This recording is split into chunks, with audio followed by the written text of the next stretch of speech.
बातमीचा अर्थ आहे भरोसा आणि तुमच्या भरोसा आहे आमची जिम्मेदारी। आपण पाहत आहात NCN न्यूज टीव्ही देगलूर।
एसटीचा आज या ठिकाणी अपघात झालेला आहे गोंडगाव या ठिकाणी। तर त्याच्यामध्ये प्रवासी आज आमच्या या ठिकाणी आहेत, ते हॉस्पिटलमध्ये ॲडमिट आहेत। मोठ्या प्रमाणामध्ये त्यांना दुखापत झाली। कैसा हुआ हम आने गाँव से बैठे। हाँ, हम थोड़ा अशफाक हुसैन नहीं सकता। बोलो बोलो। तो चौकड़ी फाटा आता माले में फाटा, तो वहाँ से थोड़ी आगे बढ़ी, गाड़ी सीधी नाले में गई खटर के अंदर।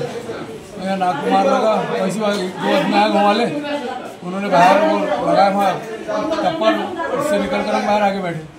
वहाँ से फिर एटू से अचानक एक्सीडेंट हुआ? अचानक थोड़ी देर के बाद खाई में गई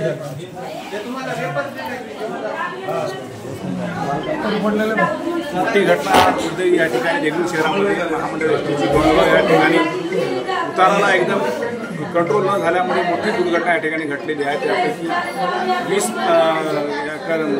मधले प्रवासी मोठे जखमी झालेले आहेत आणि त्याच्यापैकी 4 मोठ्या प्रमाणामध्ये सिरियस आहेत। त्यांना नांदेड जिल्हा रुग्णालयामध्ये या ठिकाणी तात्काळ हलविण्यात आले। त्याच्या उपचारासाठी या ठिकाणी त्याची उपचार चालू आहेत। त्याचा कॅमेरा नमस्कार, मी साकपडेल NCN न्यूज टीव्हीमध्ये आपलं स्वागत आहे। आज आपण पाहू शकता देगलूर शहरामध्ये देगलूर तालुक्यातील महामंडळ एसटीचा मोठा अपघात या ठिकाणी झालेला आहे। दुर्दैवी घटना या ठिकाणी घडलेली आहे आणि आज आमच्यासोबत उपजिल्हाधिकारी रुग्णालयामध्ये मुख्य अधिकारी संजय अंकुलवार साहेब उपस्थित झाले। साहेब, काय सांगणार, हे घटनाचं कारण काय होतं?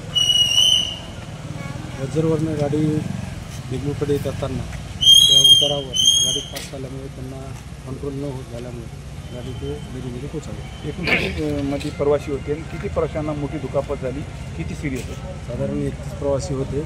4 लोकांना नांदेडला रेफर करण्यात आलेले आणि बाकीचे 28 इथे ॲडमिट होते। ज्या उतारावरून गाडी कंट्रोल झाली असं आपण म्हणतात, कंट्रोल न होण्याचं कारण का?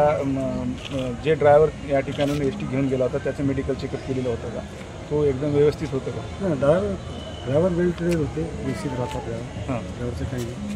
पण ते रस्ते खड्डे वगैरे झाल्यामुळे आणि प्रवास कसं इकडचा रस्ता खराब झाल्यामुळे आपण पर्यायी रस्ता त्या मार्गाने चालू केलं होतं। रस्ता खराब झाल्यामुळे एसटीचं काय प्रॉब्लेम झालं होतं की ते अपघात घडला? एसटीचा काही प्रॉब्लेम नाही, गाडी ते उतारावरून ते चढ म्हणजे ह्याच्यामध्ये होतं, वळणदार असल्यामुळे ते कंट्रोल न झाल्यामुळे ते झाले।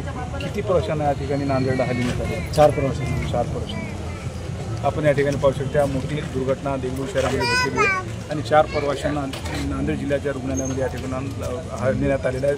सिरियस त्यांची प्रकरण आहे आणि या ठिकाणी 20 ते 22 प्रवासी या ठिकाणी जखमी आहेत। ते या देगलूर जिल्हा रुग्णालयामध्ये दाखल झाले आहेत आणि ॲडमिट आहेत। त्यांचे या ठिकाणी उपचार चालू आहे। कॅमेरामॅन सोबत मी Sakpadel, NCN news TV Deglur. Deglur तालुक्यातील बल्लूर या गावामध्ये आपण पाहू शकता की आज एक एसटी जे आहे ते आज देगलूर शहराकडे जात होते आणि आज आपण पाहू शकता की मोठ्या प्रमाणावर हे खोल खड्ड्यात गेलेले आहे आणि एसटी क्रमांक MH20BL 1152 ही एसटी आहे आणि आपण पाहू शकता की खोल अशा खड्ड्यामध्ये आज ही गेलेली आहे. देगलूर शहरात तालुक्यातील हा बल्लूर गावाजवळ आता याच्यामध्ये वाहक चालक आणि याच्यामध्ये प्रवासी किती जखमी झाले यांची याची माहिती आपल्याला देगलूरच्या उपजिल्हा रुग्णालयात भेटतील. परंतु आज पण पाहू शकता की हा एवढा मोठा जो खड्डा आहे हा कमीत कमी नाही म्हणलं तर एक मोठा धोंडा, त्या धोंड्यामुळे ही एसटी वाचलेली आहे. एसटी पाहू शकता की आपण मोठ्या प्रमाणावर आज याच्यामध्ये किती जणाला दुखापत झाली, किती जण जखमी आहेत याची माहिती सध्या इथं लाईटचं बंदोबस्त आणि अंधार गुडप आहे त्याच्यामध्ये आपण तुम्हाला लाईव्ह टेलिकास्ट करून दाखवित आहोत की देगलूर शहरातला हा थेट प्रक्षेपण, देगलूर शहरातला थेट प्रक्षेपण गाडी क्रमांक MH20BL 1152 ही एसटी आज देगलूर शहराकडे जात होती. गाडी देगलूर शहराकडे आणि देगलूर शहराकडे जात होती. किती प्रवासी याच्यामध्ये असतील काही अंदाजा काही पता नाही. काय नाव? 40. काय नाव आपलं? नरसिंग गंगाधर भुतळे. कुठले आपण? झरीच्या. घरी. नेमकं हा प्रकरण किती वाजता झालाय? ते 5-5:30 वाजता. 5-5:30 वाजता. गवडगाव चालली होती.